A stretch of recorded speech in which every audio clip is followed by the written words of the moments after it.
Hello दोस्तों, you are welcome my YouTube channel Asu Math Classes. Today we are going to start UP board class 9 chapter 2। आज हम लोग class 9 का UP board chapter 2 का math पढ़ेंगे। इस chapter का नाम है बहुपद। क्या नाम है? बहुपद, जिसको हम लोग पॉलिनोमियल बोलते हैं। तो आज के क्लास में हम लोग इसके इंट्रोडक्शन पार्ट को देखेंगे और इसके बाद की क्लास में हम लोग एक्सरसाइज पे क्वेश्चन सॉल्व करेंगे। तो चलिए क्लास से स्टार्ट करने से पहले जो लोग क्लास को देख रहे हैं, क्लास को एक बार लाइक शेयर जरूर कर दें। तो चलिए आज का पार्ट क्लास से स्टार्ट करते हैं, जिसमें हम लोग बहुपद के इंट्रोडक्शन के बारे में पढ़ेंगे। देखिए, बहुपद पढ़ने से पहले हम लोग पद के बारे में समझते हैं। जैसे मान के कोई ऐसे लिखा है 2x, तो देखिए इसमें क्या है, एक संख्या है 2 और x जो है इसको चर बोलते हैं। सही संख्या को हम लोग कांस्टेंट भी बोलते हैं। क्या बोलते हैं? कांस्टेंट, अचर पद ही बोलते हैं। ये जो है 2 क्या है? अचर पद है, और x क्या है? चर पद है। इस संख्या को हम लोग अचर पद ही बोलते हैं, और एक्स वाई जो भी रहता है उसको हम लोग चर बोलते हैं। तो देखिए, मैं यहाँ बहुपद का डिफिनेशन लिख रखा हूं कि यह पदों की एक श्रृंखला है। मतलब कई पदों को कोई मैथमेटिकल ऑपरेशन के द्वारा जो प्लस माइनस करके लिखा गया है, तो उसको हम लोग बोलेंगे बहुपद। जैसे यहाँ पे देखिए, ये 2x + 3 लिखा गया, तो यहाँ पे दो पद है, एक तो 2x पद है, एक 3 पद है। तो ये पूरा 2x + 3 क्या कहलाएगा? बहुपद कहलाएगा। उसी तरह यहाँ पे लिखा गया 3x² - 5x + 6। तो ये क्या है? ये एक अलग पद है, ये अलग पद है, ये अलग पद है। तीनों पद को एक साथ ज्वाइन करके लिख दिया गया किसी मैथमेटिकल ऑपरेशन के तहत, तो उसको बोलेंगे हम लोग बहुपद। अब देखिए, अब यहाँ पे पढ़ना हमको पदों के आधार पर बहुपद के प्रकार, मतलब टर्म के आधार पर हम टर्म को देख के बता सकते हैं कि इस बहुपद का नाम क्या है। तो यहाँ पे हम लोग पढ़ेंगे पदों की संख्या के आधार पर बहुपद के प्रकार। पहला होता है एक पदी। एक पदी ऐसा व्यंजक, ऐसा बहुपद जिसमें केवल एक पद हो, उसको बोलेंगे हम लोग एक पदी। ऐसा बहुपद जिसमें केवल एक पद हो। जैसे मैं एग्जांपल लिखूं इसका, 5x 3y 7a, ये इस तरह का कोई लिखा गया है, बहुपद है। अब देखिए इसमें क्या है, ये एक बहुपद है लेकिन केवल इसमें एक पद है। क्या है? केवल एक पद है। ये भी एक बहुपद है लेकिन इसमें क्या है? दो पद एक ही पद है। ये 3y एक साथ ही तो एक पद माना जाएगा। ये 7a, यहाँ पे क्या है? ए चर है और 7 अचर है, तो इसको भी बोलेंगे हम लोग एक पदी बहुपद। तो ऐसा बहुपद जिसमें केवल एक पद हो उसको बोलेंगे एक पदी बहुपद। दूसरा होता है द्विपदी। द्विपदी का नाम ही है दो पद वाला। तो ऐसा बहुपद जिसमें दो पद हो उसको बोलते हैं हम लोग द्विपदी बहुपद। तो इसमें जैसे एग्जांपल में लिखूं 2x + 7 x² + 5 3y - 7, ये एक एग्जांपल में लिखा हूं। जैसे यहाँ पे देखिए, ये एक पद दो पद, ये एक बहुपद है जिसमें दो पद है, तो ऐसे बहुपद को बोलेंगे हम लोग द्विपदी बहुपद। x² + 5, यहाँ भी ये एक पद हो गया, ये दूसरा पद, इनको क्या बोलेंगे हम लोग? द्विपदी। दो पद है, यहाँ भी क्या है? दो पद है, इसको बोलेंगे द्विपदी बहुपद। और एक होता है त्रिपदी। त्रिपदी मतलब ऐसा बहुपद जिसमें तीन पद हो। पद को गिन के, पद के आधार पर बनाए, मतलब एक पद वाले को एक पदी, दो पद वाले को द्विपदी, और तीन पद वाले को त्रिपदी बोला जाता है। जैसे मान के चलिए x² + 5x + 6, ये एक बहुपद लिख दिया मैं। x² - 4x + 2 + 4, ऐसे कुछ भी लिख दिया, ठीक है ना। तो यहां देखिए, इस वाले में बहुपद में 1 2 3 तीन पद है, तो इसको बोलेंगे त्रिपदी। यहां पे देखिए 1 2 3 तीन पद है, तो इसको बोलेंगे त्रिपदी बहुपद। तो हमने क्या सीखा? बहुपद को, बहुपद की परिभाषा सीखा, बहुपद के प्रकार सीखा, किसके? पद के आधार पे। तो ये पदों की संख्या के आधार पर बहुपद, पदों की संख्या को देख के बता सकते हैं कि बहुपद एक पदी एक द्विपदी। अब एक चीज और ध्यान दीजिए, तीन पद वाले को तो नाम दे दिया गया, तीन से ज्यादा पद हो जाए जिस बहुपद में, उसको हम लोग क्या बोलेंगे? बहुपद बोल देंगे। क्या बोल देंगे? बहुपद। तो एक पद वाला का नाम दे दिया गया एक पदी, दो पद वाले को दो पद, तीन पद वाले को त्रिपदी, तीन से ज्यादा पद रहेगा तो बहुपद। तो इस तरह से हम लोग ये सब बहुपद के टॉपिक को समझे। अब चलिए कुछ और मैं टॉपिक लिख देता हूं, इसको मैं इरेज करता हूं, अगला टॉपिक लिख रहा हूं। अब देखिए, हमारा अगला टॉपिक है बहुपद की घात। बहुपद की घात, बहुपद की घात के बारे में हम लोग जानेंगे। बहुपद में चर की उच्चतम घात, कोई भी बहुपद लिखा है तो पूछा जाएगा कि उस बहुपद की घात क्या है। तब पहले क्या करेंगे, उस बहुपद में जो भी चर है, चर का जो पावर होता है, मैक्सिमम पावर देखते हैं। जैसे मान के चलिए मैं उदाहरण लिख रखा हूं, यहाँ पे देखिए ये लिखा है 2x² + 4। यहाँ पे चर क्या है, यक्स है। यक्स पे घात कितना लगा है, 2 घात लगा है, और कोई यक्स नहीं है। तो जो मैक्सिमम पावर होता है, मैक्सिमम घात होता है चर का, उसी को बोलते हैं घात। तो इसकी घात क्या हो जाएगी, इसकी मैं घात पूछूं बता सकता हूं कि घात हो जाएगा इसका 2, क्योंकि x पे कितनी घात है, 2। तो ये वाला बहुपद का घात क्या हो जाएगा, 2। यहां देखिए मैं एक बहुपद लिख रखा हूं, x³ + 6x² + 7। अब यहाँ पे चर देखिए क्या है, चर यक्स है। यहाँ पे यक्स पे 3 घात है, यहाँ पे यक्स पे 2 घात है। तो 3 दो जगह, एक पे 3 घात है, एक पे 2 घात है। तो आपको अब पता करना है कि इसकी घात क्या होगी। तो जो बड़ा होगा मैक्सिमम पावर, मतलब कि जो पावर बड़ा है, जैसे यहाँ पे पावर 3 है, यहाँ पावर 2 है, तो जो 3 वाला है वही घात होता है। तो घात के यहाँ पे घात क्या हो जाएगा, 3 हो जाएगा। इस वाले बहुपद का घात क्या हो जाएगा, 3 हो जाएगा। तो मैक्सिमम पावर, जो भी पावर लगा है चर पे, उसी को बोलते हैं हम लोग घात। देखिए यहाँ पे एग्जाम्पल लिखा हो, x⁻99 + x⁻108 + x। देखिए यहाँ पे x पे 99 पावर है, 99 पावर का घात लगा है, यहाँ पे 108 लगा है, और यहाँ पे 1 है। तब तीनों में 3 घात है, तीनों में कौन सबसे बड़ा दिख रहा है, 108। इसका घात क्या हो जाएगा, 108 हो जाएगा। लिखेंगे घात बराबर 108। इस तरह से हम लोग बहुपद का घात बताते हैं। देख लेते हैं कि किस चर का घात सबसे ज्यादा है, वही बहुपद का घात होगा। अब देखिए बहुपद को घात के आधार पे भी इसका प्रकार बताया गया। बहुपद को घात के आधार पे, अगर 1 घात है तो उसका क्या नाम रहता है बहुपद पे। अगर बहुपद का 2 घात है उसका भी कुछ नाम, बहुपद का 3 घात है, बहुपद का 4 घात है, तो इस तरह से उसका कुछ नाम बताया। जिसे देखिए लिखा है घात के आधार पर बहुपद के प्रकार।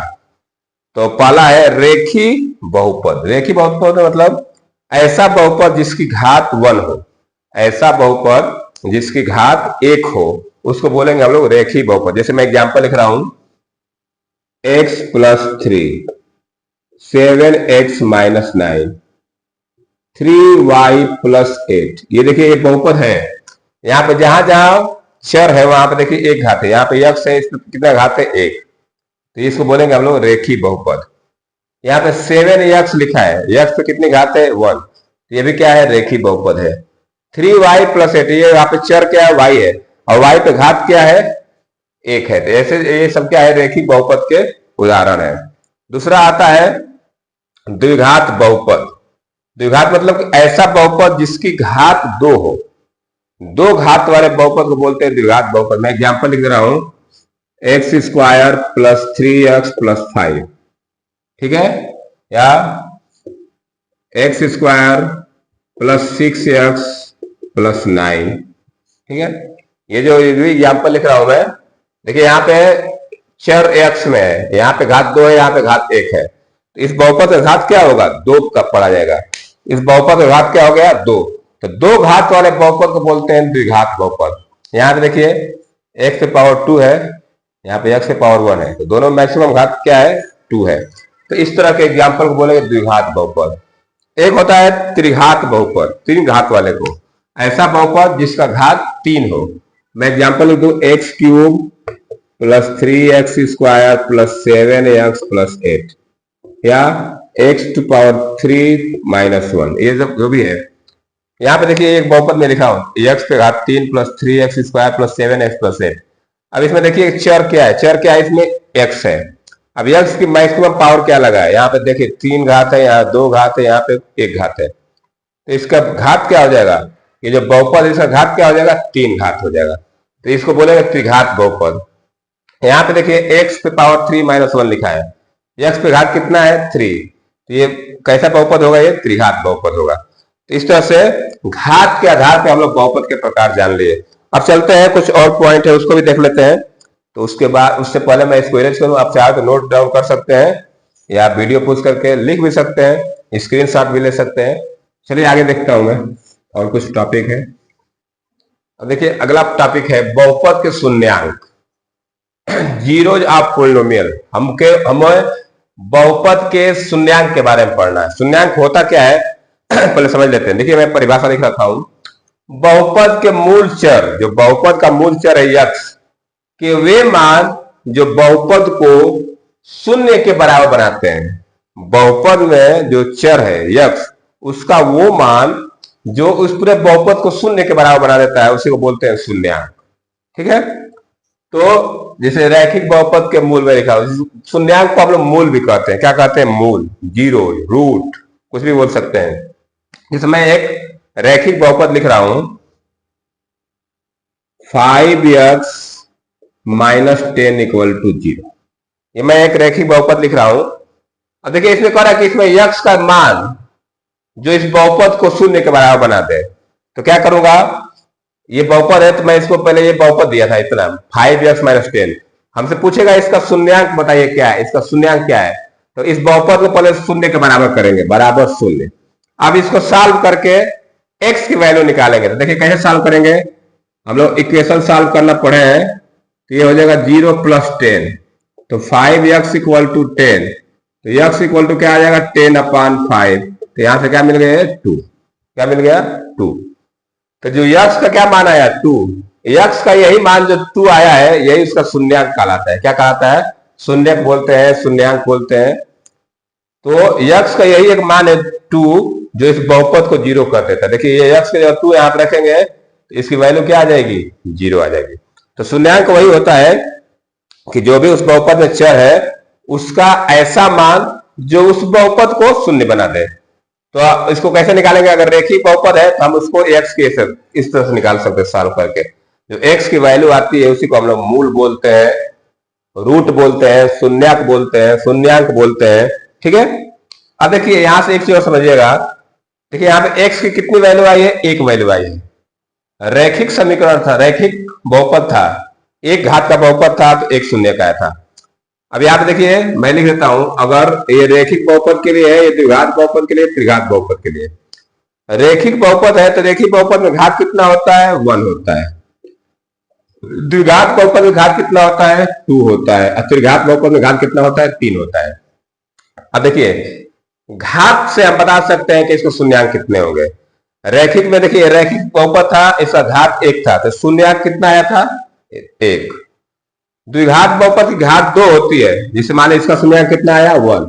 2 घात का बहुपद है, शून्याङ्क 2 आएगा। 3 घात का बहुपद है, शून्याङ्क 3 आएगा। 2 घात का बहुपद है तो 2 घात शून्याङ्क आएगा, 3 घात का बहुपद है तो 3 शून्याङ्क आएगा। तो चलिए मैं आपको एक एग्जाम्पल देता हूं द्विघात बहुपद का। तो द्विघात बहुपद का मैं एग्जाम्पल देता हूं कि इसका शून्याङ्क क्या होता है, मैं यही तो कर देता हूं। ठीक है, तो देखिए मैं एक एग्जाम्पल लिख रहा हूं, 6x square plus 17x plus 5 equal to 0। ये मैं एक एग्जाम्पल दे रहा हूं, 6x स्क्वायर प्लस 17x। देखिए एक द्विघात बहुपद है, अगर ऐसे बोल दिया, चलो इसको मत दे, इतना दे दिया जाए, 6x square plus 17x plus x, ये एक द्विघात बहुपद बोला, इसका शून्याङ्क निकालिए। पहले से आपको पता होना चाहिए कि इसके शून्याङ्क कितने होंगे, 2 होंगे, क्योंकि ये द्विघात बहुपद है। 2 घात का बहुपद है, शून्याङ्क कितना होगा, 2। मतलब कि इसके जो x है, x के 2 वैल्यू आएंगे। तो कैसे करते हैं, पहले हम लोग इसको 0 के बराबर लिखते हैं। किसके बराबर, 0 के बराबर। अब इस तरह का हम लोग फैक्टराइजेशन करना क्लास 8 में सीखे हैं। बोले क्या करते हैं, 6 और 5 का मल्टीप्लाई करते हैं, 6 5 30, और 30 का ऐसा फैक्टर बताइए जिसको जोड़ने पे 17 आ जाए। तो 15 दूना 30, तो 15 और 2 फैक्टर में कैसे करते हैं हम लोग, 6x square plus 15 plus 2x plus 5 बराबर 0, इस तरह लिखते हैं हम लोग। अब देखिए क्या करते हैं, ये x को अंदर मल्टीप्लाई करते हैं, तो 6x square plus 15x plus 2x plus 5 बराबर 0। अब क्या करते हैं कि दो में कामन ले लेते हैं, इन दोनों में कामन ले लूं मैं, तो 3x कामन आएगा, तो यहां से बचेगा 2x प्लस 5, और यहां से 1 कामन ले लूंगा तो यही बनेगा 2x प्लस 5 बराबर 0। तो 3x प्लस 1 हो गया और 2x प्लस 5 हो गया। ये दो हमारे क्या आ गए, गुणनखंड आ गए। अब क्या करते हैं, एक बार इसको 0 करते हैं, तो लिखते हैं 3x प्लस 1 बराबर 0। तो यहां से x की वैल्यू निकालते हैं हम लोग -1, तो x की वैल्यू क्या आ जाएगी, -1/3। जब इसको 0 करेंगे 2x प्लस 5 बराबर 0 करूंगा, तो 2x बराबर -5, एक्स बराबर माइनस 5/2। देखिए यहाँ एक्स की दो वैल्यू आई है, एक तो ये वैल्यू आ रही है और एक ये वैल्यू। तो एक्स की दो वैल्यू है तो इसके कितने शून्यंक है? शून्यंक कहलाएंगे, इसी को मूल बोलते हैं, शून्यंक बोलते हैं। तो दो घात का अगर बहुपद है तो उसके दो मूल आएंगे, एक घात का बहुपद है तो एक मूल आएगा, और तीन घात का बहुपद है तो तीन मूल आएंगे। तो तीन घात और बहुपद को मैं क्वेश्चन एक्सरसाइज में जो क्वेश्चन है उसको समझाऊं कैसे निकालते हैं। तो ये दो घात का बहुपद रहता है तो इस तरह से हम लोग उसका शून्यंक निकालते हैं। ठीक है, तो ये हम लोग ये चीज याद कर लीजिए कि रेखीय बहुपद है तो उसका एक शून्यंक होगा, द्विघात है तो दो होगा, त्रिघात है तो तीन होगा। अब चलते हैं नेक्स्ट टॉपिक की, तो मैं इसको इरेज कर रहा हूं, अगले टॉपिक के बारे में लिख रहा हूं। अब देखिए नेक्स्ट टॉपिक है बहुपद के मान। हमको बहुपद के मान कैसे निकाला जाता है, जैसे यहाँ पे मैं एग्जांपल दिया हूं, ये px एक बहुपद है, px बराबर 5x minus 4x square plus 3।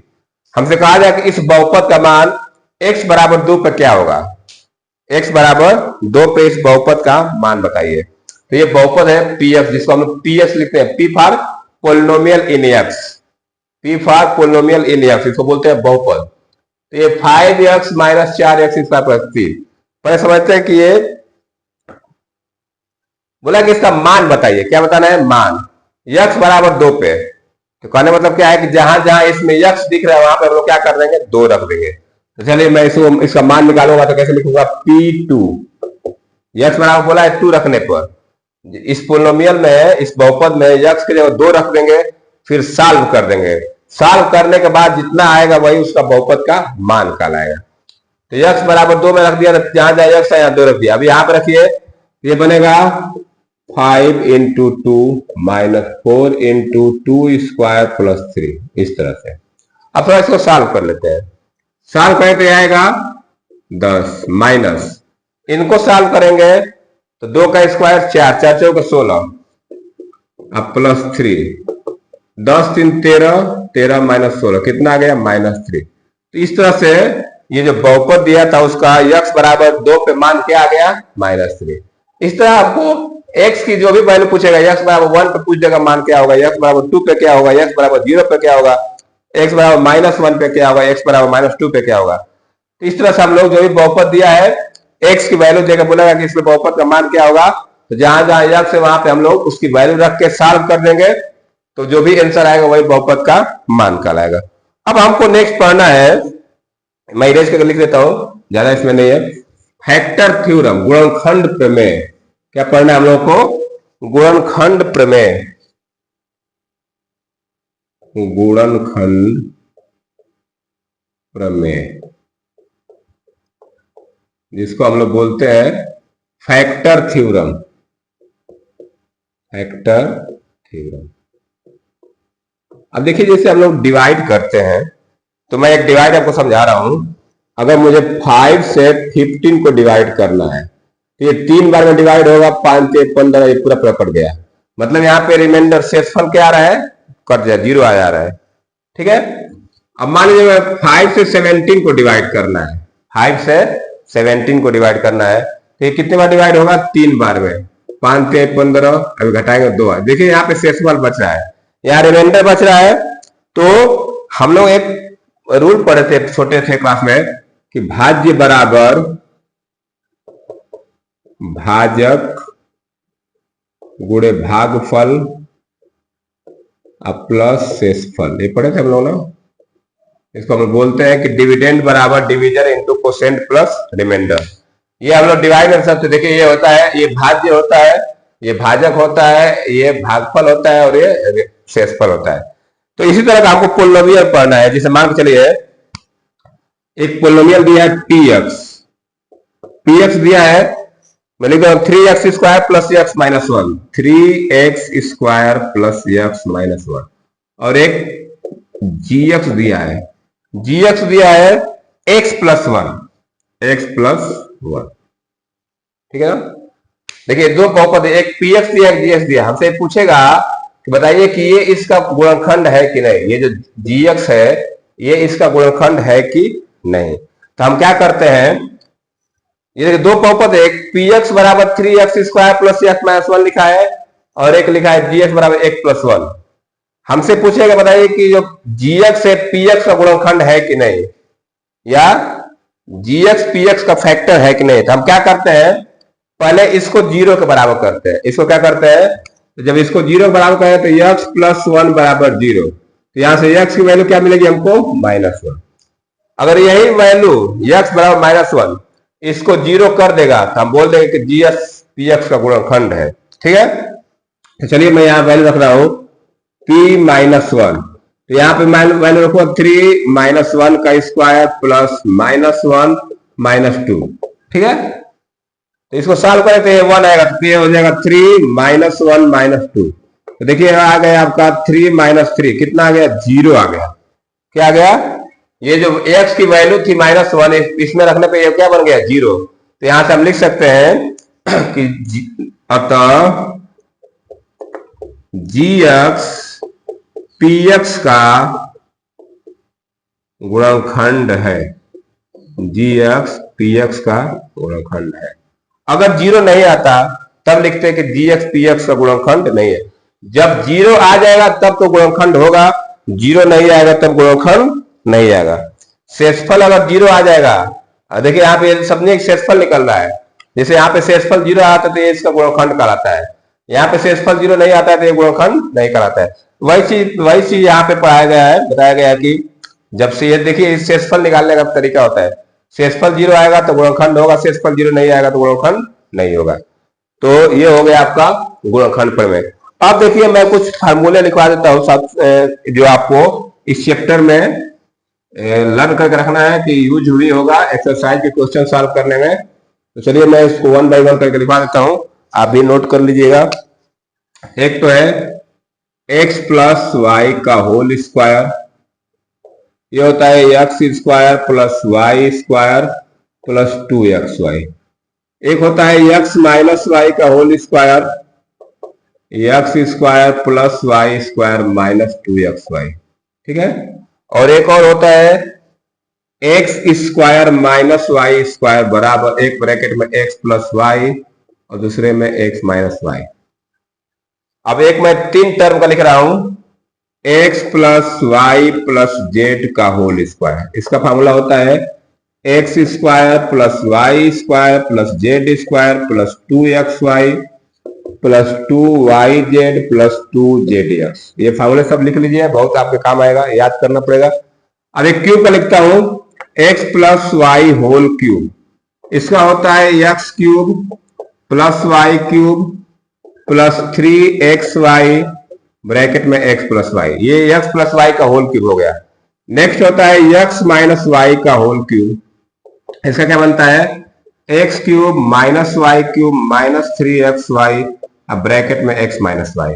एक होता है x cube plus y cube, इसका होता है एक ब्रैकेट में x प्लस वाई और दूसरे में x square plus y square minus xy।